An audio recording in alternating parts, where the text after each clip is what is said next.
Mélanie Sarbach is joining me from the Landes region of France, where she is a practitioner and instructor in logosynthesis. She works part time as a medical imaging nurse at the Centre Imagerie Landes and part time in private practice as a therapist. And this unique combination has opened new possibilities for improving patient experience, clinical efficiency, and overall health outcomes through an integration of logosynthesis into the healthcare setting. In this conversation, we explore how Melanie is contributing to improved healthcare outcomes in a unique way, inspiring others to bring logosynthesis into their professional settings. So, thank you so much for joining me, Melanie. Thank you, Katie, to invite me to this conversation. Yeah, I'm glad we can do it. So, to start, can you give us an overview of what improved outcomes actually means in the healthcare or clinic setting and how you are supporting this with logosynthesis at the imaging center? Sometimes people find themselves stuck when they need to have an MRI or CT scan. And when it arrives, appointment is cancelled, interrupted, or sometimes postponed, which is a problem for both the patient and the imaging center. The patient cannot move forward and without a diagnosis, for example, and the center has wasted time and staff resources. So logosynthesis here is really efficient solution to go with this problem. Okay, yeah. So, as a nurse, like you started as in nursing, what first drew you to logosynthesis personally, and when did you begin to see that it might have a meaningful impact on patient care and health outcomes? When I began my training in logosynthesis, I was no longer a nurse. I had suffered burnout and never wanted to be a nurse again. Oh, Yes. At that time, the world was divided, um, and I think the medical field as a whole was not on the right side. So I think logosynthesis does not recognize good or bad energies. It's about flowing or frozen energy, and this changes changed everything for me. I worked on my trauma, beliefs, expectations, and I began to consider nursing again. So I think I was looking for a way to help persons, and logosynthesis was perfect to do it, to heal myself first. yeah. And I think also logosynthesis is not just a tool, it's a model. And it's this model who was very interesting for me. So then how did you start? You did your own personal work, but then how did you start integrating it into your work as a medical imaging nurse in a more practical way? Like, what did the first steps look like for you? It was very simple because I had no expectations, and well, I was. Uh, we had a conversation with a radiologist, and she asked me why I was just here for 3 days in a week. And I explained her I was also a therapist, and so she suggested me to start to try with patients, and it was just like that. So I try, and at the beginning, my colleagues was very surprised, and it was something maybe extraordinary because people were stuck, and it was impossible for them to go through the exam. And with this intervention, it was okay for them. So yeah, that was it. Very simple. And I started with a patient and another one, and that was it. Very simply. So it was very simple after someone said, give it a try. Yes, exactly. So I sometimes it can in the healthcare system, sometimes there can be apprehension to give something new a try. Yeah, it was, and, I think, she didn't ask me a lot about logosynthesis. And, with times and, with a lot of, person who were able to go through the exam, one day she told me, "Well, I don't know exactly what you are doing, but it works. So let's continue." And questions came uh, after a lot of experiences. Yes, she trusted me, I think. I don't know exactly why, but that was it. Yeah, and then so as a nurse, you're still doing your nursing job in that role in the imaging clinic, right? Like you are not a therapist per se in that Yeah. role. Is that correct? Yes, exactly. Exactly. I have to welcome patients. I have to prepare them for the examination. And yes, I have my nurse job, of course. And so people come to you, like, how are they connected to you? Do they don't book you a separate appointment to see this person, so the patient comes in, you're welcoming them, Yeah, and logosynthesis. Yes, logosynthesis is completely integrated to the patient journey. When they book for an appointment, uh, sometimes they may say, "Well, I'm very scared to go to the MRI or CT scan." And today, secretaries they know how I work, and they may suggest to meet me just before the examination. And sometimes patient doesn't say they are scared about the examination, so we can see when we welcome them that there is a problem. So I may have an intervention this way too. It's not very formal, but it's integrated very, yes, it fits. yeah, and it doesn't have to be formal, does it? Like, it's Yeah. what I love about logosynthesis is that it's so targeted, so when someone comes in and they know that they're activated, that they have that fear or the phobia that they can't take an MRI scan, then something is there, and that is all you have to focus on and work with, isn't it? So how long would a session with a patient last? About 15 minutes to 20, maybe. Yes, because time is important. Mhm. I don't have a lot of time, but yeah, we don't need a lot of time. Patients are very activated and motivated to have a diagnosis. So it's like the informations I need to practice is just there around them.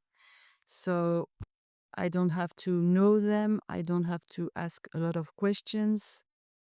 They want to be helped to go through. So So can you maybe give us an idea of, either maybe a couple examples or, what types of fears or phobias people present with that you would see them for?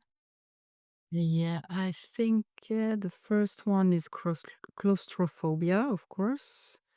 But a lot of patients also are afraid about needles, and it may be a problem sometimes.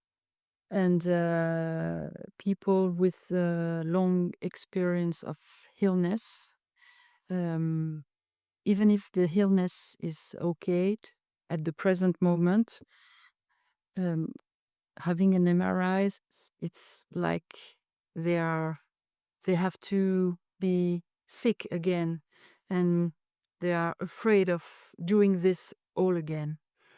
It may be also I met a lot of person with trauma about tunnels, so it's a bit like claustrophobia, but it's very specific. And I think most of the time it's something about uh, birth.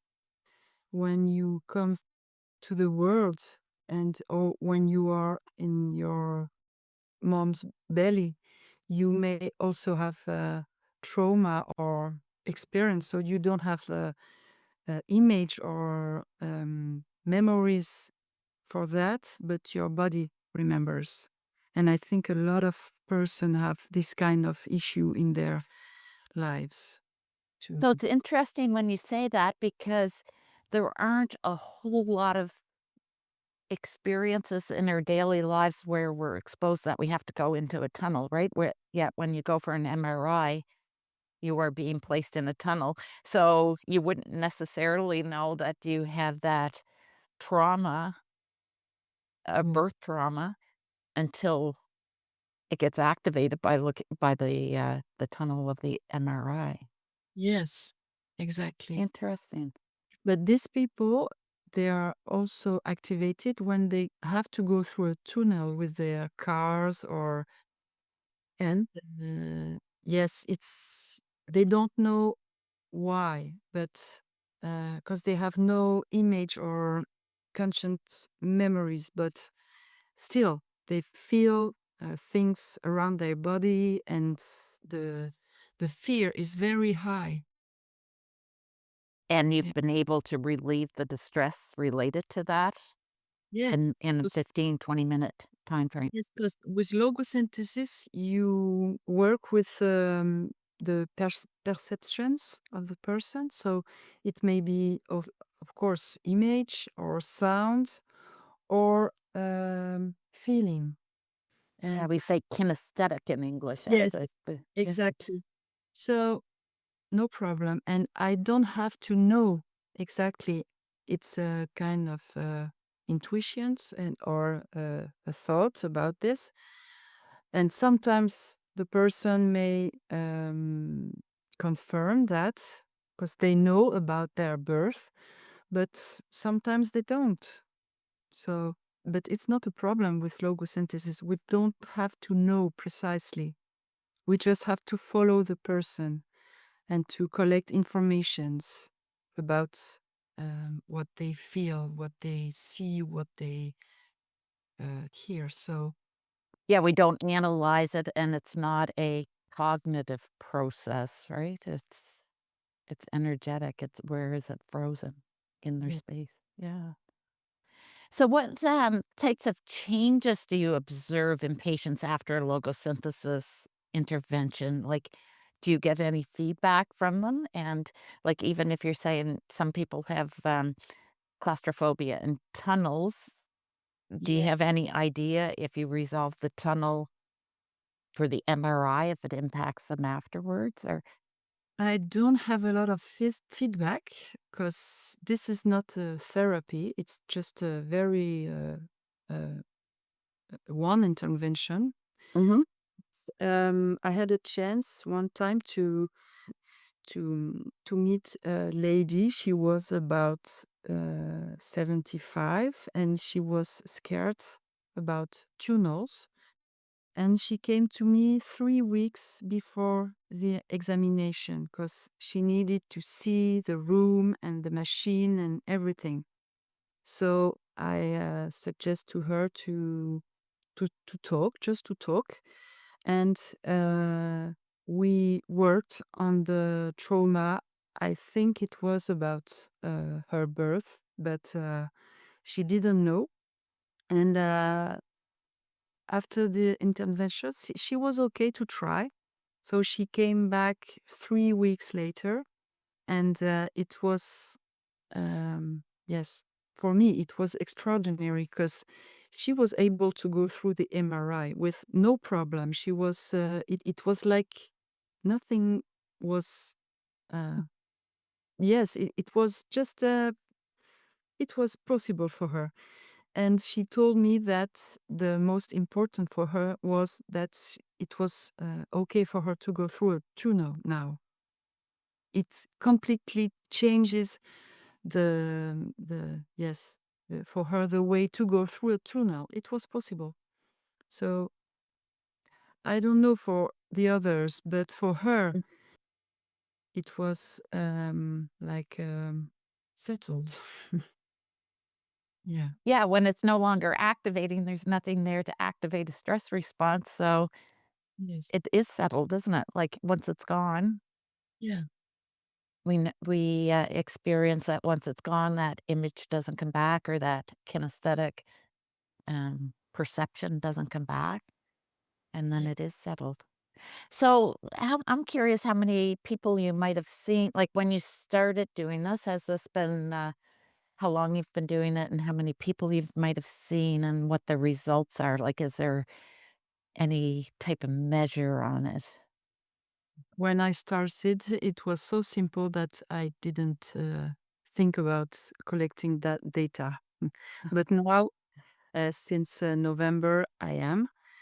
I think I have seen between 70 or maybe 80 persons, and five of them didn't go through the examinations.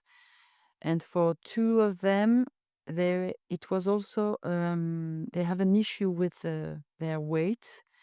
So it was a technical problem for the MRI. So I think I have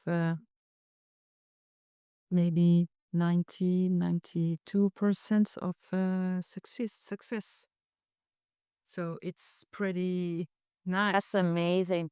Yeah, and that's amazing because that's not 92% rate of people coming in for MRIs. That's 92% of people that are coming in for MRIs that either can't take the MRI or have, significant stress to take the MRI, right?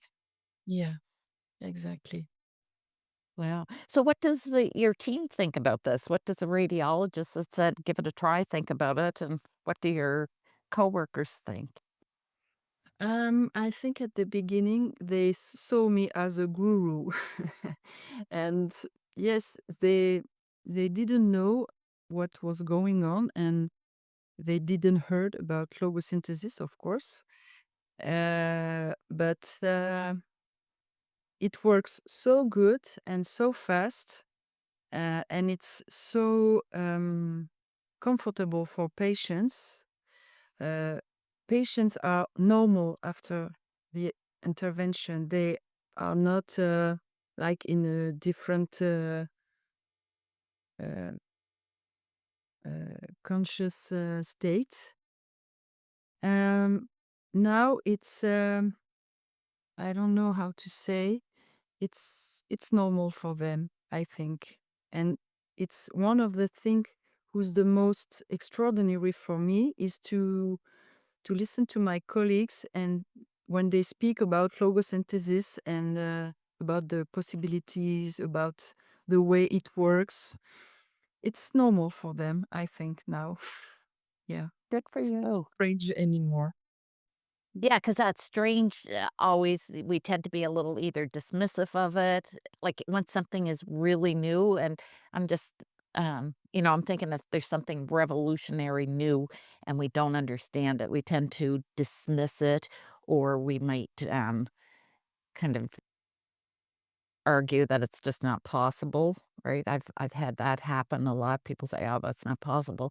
But one of the other things that I find happens sometimes is that people can start to see how it might help a patient, but sometimes it's harder to see how it can help us personally, especially if we're doing okay at work.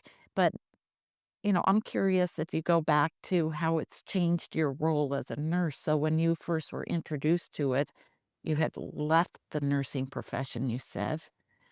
So there's a lot of challenges in the nursing profession with burnout and stress. And when we're in it, sometimes we might not even notice. But how does it, like, does it make nurses or healthcare staff curious to see how it could help them personally or not? Yes, I worked with some of them. and about personal issues. Um, yeah, it worked also. So uh, I think uh, we have to use logosynthesis for us first Mhm. to help to, yes, to restore the energetic flow, the energy flow. And I think logosynthesis may help patients, of course, but also caregivers, nurses, or doctors, or yeah. I think we need this kind of model to have a better healthcare system. Yeah. Yeah, and what I tend to find is that when we do our own work first and we can be in a better spot, then sometimes the people that are suffering don't even really need to do the work because we can kind of hold that space a little bit safer or calmer. I think of it even like in a parenting role. Once I do my own work first, like, at first, I was kind of concerned about, "Oh, my daughters need to learn this, right? They're teenagers. This is really important. They have to learn this."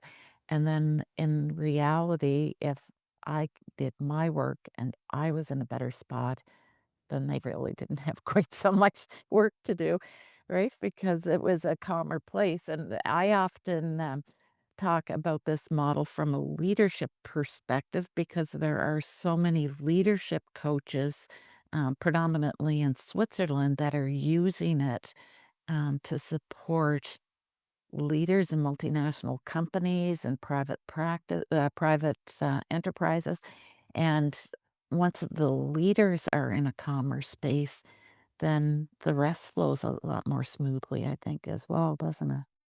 Yes, of course. I really think I'm not the nurses I used to be because I'm not activated about the same trigger, and I am here and now, not in the past, not in the future. And yes, I think you have to focus your energy on the present moment to live every day, but for this kind of job, I think it's very important. I agree, and I mean, as you're speaking, I'm thinking about when I came to it, I always said, there was nothing wrong with me, I was successful, and I didn't have work to do, but yet I didn't always like how I reacted, and a lot of my trigger points were because I grew up on a farm around hard work and it was busy and a big family and everybody had to do their share. So when I worked in the corporate environment, it was all about, people should be working faster, people should be doing their share. And, that could be similar in the hospital setting or the healthcare setting as well.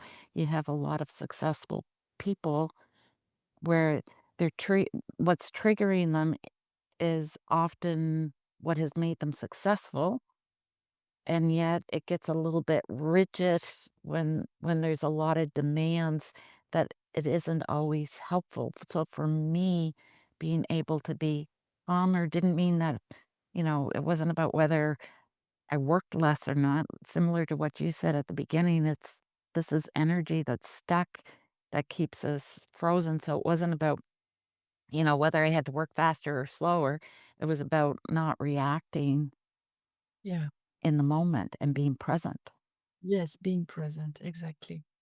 So can you describe some of the things in the healthcare system as a nurse that bothered you, like specific, areas that It, lost it your motivation? yes, it might have been about colleague relationship, or family, patient's family relation, and yes, about going fast or doing your best, or even most of your best. Yes, and yeah, it's about expectation, and and everything about when you leave something very hard with patients. I used to work with the eldest, and so you have to face death and pain, and it's very difficult to if you don't have a way to heal, to yes, to not to forget, but um, yes, to go through this. And I think if I had logosynthesis at that time, it would have been different for me. Um, yeah, so I think nurses has to learn logosynthesis first of all to work with themselves, and after that with patients. Yeah.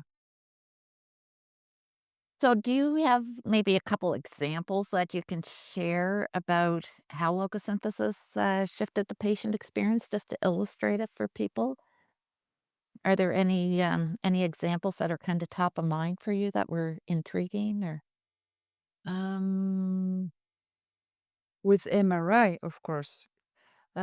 I think one of the last experience I had was with a woman. She was scared about needles, and she had a memory of her when she was a child. She had to receive a lot of injections to heal. She didn't remember the specific illness, and she had this image about her running in her house, trying to escape the nurse. So we worked on it, and the injection was necessary for this MRI. So she go through the examination, and she was so relieved to be able to receive this injection, because I think one of another problem with this kind of patient is the shame they feel about this. They are adults most of the time, and they think they are not able to do this. But this is not a question of ability, it's something more. So I think she was also relieved to learn this. I am capable. This is not the problem. It's about what I lived when I was a child, and I wasn't. It wasn't possible for me to to manage this. So it was very nice. Yes. Yeah, and for me, it's this understanding, like when we work with it. So to have one example's like, oh, that's interesting. But when we see it time and time and time again, and it is we recognize that these past experiences are frozen and they keep activating us in our adulthood. And that when we shift the energy and the memories and beliefs and the fantasies, then we can act as an adult. And so there's an element that, if these energy structures are activating us, then they do we benefit by resolving them, but there's also a benefit by knowing that we are reacting to something, right? And for me, in the beginning, it was just so profound because it was like, "Oh, I'm just reacting to something." Like, it was Mhm. no longer, "That's a fixed trait that I can't change." It's like, "Oh, I'm reacting to something." And Yeah. even in a busy healthcare system where everything is coming at everyone and everyone is reacting because that's the nature of the environment, if all of a sudden people could realize, "Oh, I'm reacting to something, and I can resolve the underlying trigger, and I can remain calmer," then all of a sudden, if people you know, one person or more than one person is in a calmer space, the whole environment, the culture shifts, doesn't it? Yes. Do you notice a shift in the culture where you are or not? Yes, I think so, 'cause, I often speak about, what is fear. It's an emotion, of course, but it's sometimes it's necessary to survive. And, yes, it's not the problem. Uh, and I never try yes, to do something with fears specifically. I'm looking for the trigger. And I think when you realize you don't need to fight fears, or you don't need to accept or to be brave, or it's not something about you personally. It's something about your history, about your past, about and yes, I noticed that my colleagues now, they are less triggered by these patients because they know there is something behind the fear.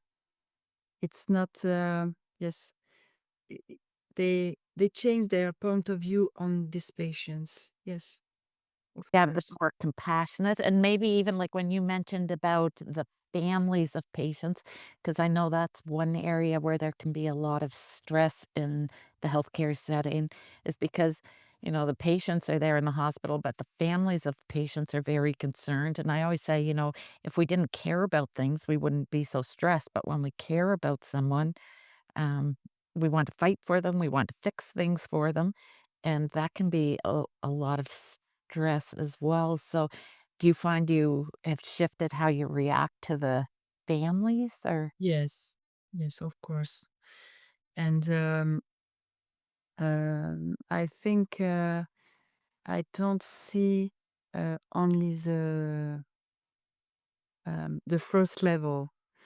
Um, the reaction is for me is the first level, but if you are looking for what's behind the reaction, you you just become yes, it's just about understanding and compassion, Mhm. and it's okay. You are not nervous anymore about that. Not Yeah, stressed. if someone's yelling in your face, it's not about you, it's about Yes. something that activated them. Yeah. And sometimes when persons are like this with you, it's not them. Sometimes it's also in your story. So you may work on this. Why am I activated by this family or by this patient? And I don't do this when I'm at work, but yes, every day I'm working with logosynthesis about this kind of issues. Yeah. Well, and I always say, when we are working in a busy setting and we do have things happen during the day, we don't necessarily do it at work, right? But afterwards, we can kind of reflect on what things, and especially noticing the patterns of things that have us stuck in activations or in react mode, right? Because it's the patterns that keep repeating. So, uh, Yes. yeah, and we can resolve them. And it's like, well, if all of a sudden the families are no longer bothering me, then that's beneficial for me. It's also beneficial the, uh, for the families, and it's beneficial for the system, right? Because it's less likely to create issues. Yeah. Yes, exactly. So, do you have maybe a message that, if you were like a message for nurses that are busy working in the healthcare setting and maybe don't have time to look into something new to try to understand it? Um, what would you say for nurses? I would say that logosynthesis is a very simple, elegant, and efficient model. And I think I would suggest that they used this on their own first, and logosynthesis will do the rest. And yes, it's um,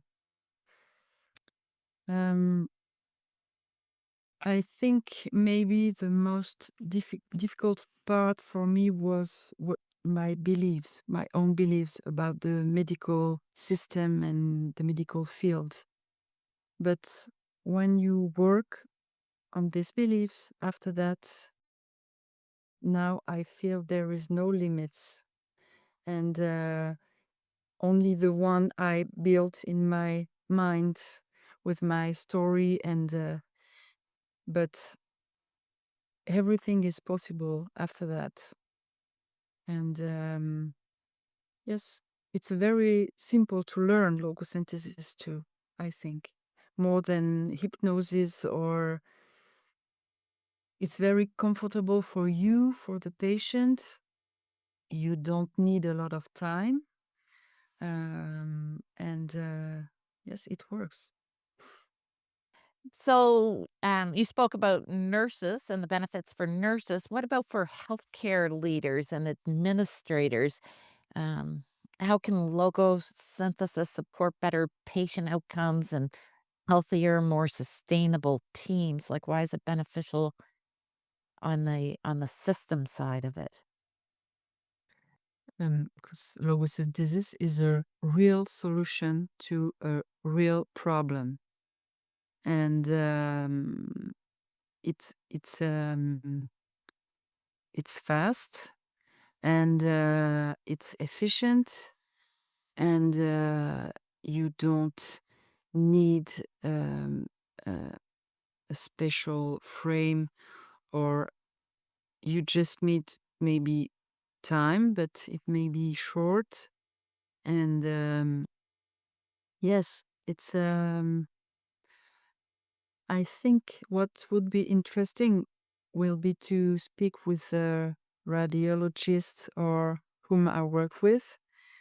Um, yes, because they can see the benefits, and it's obvious. Have you received any feedback from the radiologist or maybe um, the leadership team of the clinic? Like, have they changed in their interest level? Yes, of course. And we had a lot of talk about logosynthesis. Um, One of them told me that the patient before my intervention and after was not the same person anymore. So maybe, yes, it may be observed like this, but I don't know in real life how it works for this kind of person. But yes, the change is something we may look at. It's not, yes, it's observe, observable. Yeah. Yep. And the stress level is decrease. So yeah, That's patient. interesting as you're talking because really, you know, healthcare is all about enhancing our health and well being, right? And it's about the human person. And when we work with it, we can observe so easily that there has been a shift, that the person is calmer, they are more in an adult position, they're less reactive. So we can observe these things. And now is our task, I guess, is how do we measure them in the language of the healthcare system to prove that it'll give the outcomes that we need. And yet, really, for me, um, when you know how it works, that you're actually um, healing or shifting the energy in these past experiences, so that the person isn't constantly activated by stress responses. Once you understand the work, it almost negates, in a sense, the need to measure everything, right? Because it's, yeah, it takes away a little bit the right and wrong, or the good and the bad, or the healthy and the unhealthy. It brings the person back into this present moment, and they are just more able to be in Okay. that moment, isn't it? Like, Yes. What we observe too is that people may go through the examination, but they can also face the diagnosis. They are calmer during the examination, but after that, when they sometimes they need to talk with the doctor and they receive very bad diagnosis with cancer or whatever, and they are present to themselves. They face the reality. They don't. Yes, they are here and now, even if the diagnosis is bad or it's something they are afraid about, but they may. th- It's like you say, they are in their adult, so they may face the reality. Yes, easy. interesting, yeah, because really the MRI or the scan, even though the test is a challenge for them to complete it, they're getting the test for a reason, and it is a health issue or a health concern, which is really the concern, right? So it's not like it's healthy people just going in for a scan for no reason at all. So you make a good Yes. point there. And maybe it's a pathway to continue on with their healing, right? When they Yes. yeah. One woman told me that we worked on a very long healing sickness memory. And after that, she told me it's very strange, but I feel it's like a reset. It doesn't disappeared. Of course, it's not. I didn't forget what happened to me in my past, but now I have. It's like a new uh, site, a new yes, like a reset. So I think that's very interesting too. Mm-hmm. Because as we say, the only moment who matter is now and here.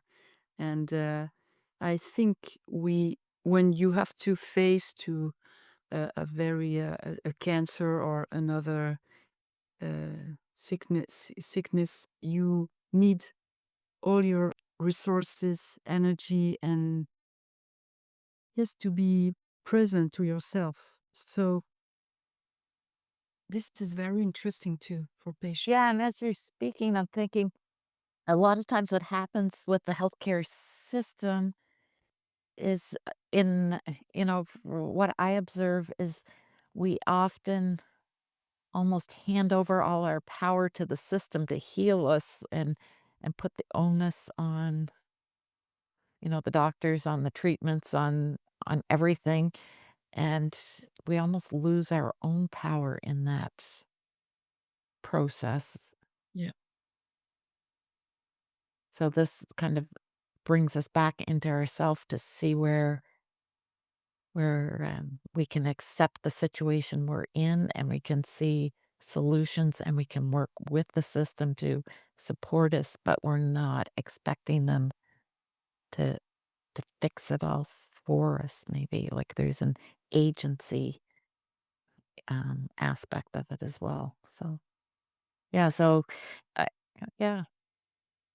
Well, thank you so much for this conversation, Melanie. I could keep going on and on. See, my thought process just keeps going. But I really appreciate that you have shared your pioneering work with us, and I'm so grateful that you work in a place where they're saying, "Yeah, just give it a try," and we can all learn from the work that you're doing. So, um, yeah. Any last words? I would like to hear where people can find you, and we'll put the notes in the comments. But also, if you have any last words, I'd like to hear that as well. I want to thank you, Katie, also to let me speak about this work, and I hope with we can build with other nurses and doctors and a kind of new perspective about yes about health with logosynthesis. I hope so. Excellent. Yeah. So, how can people reach you? I'm on Facebook.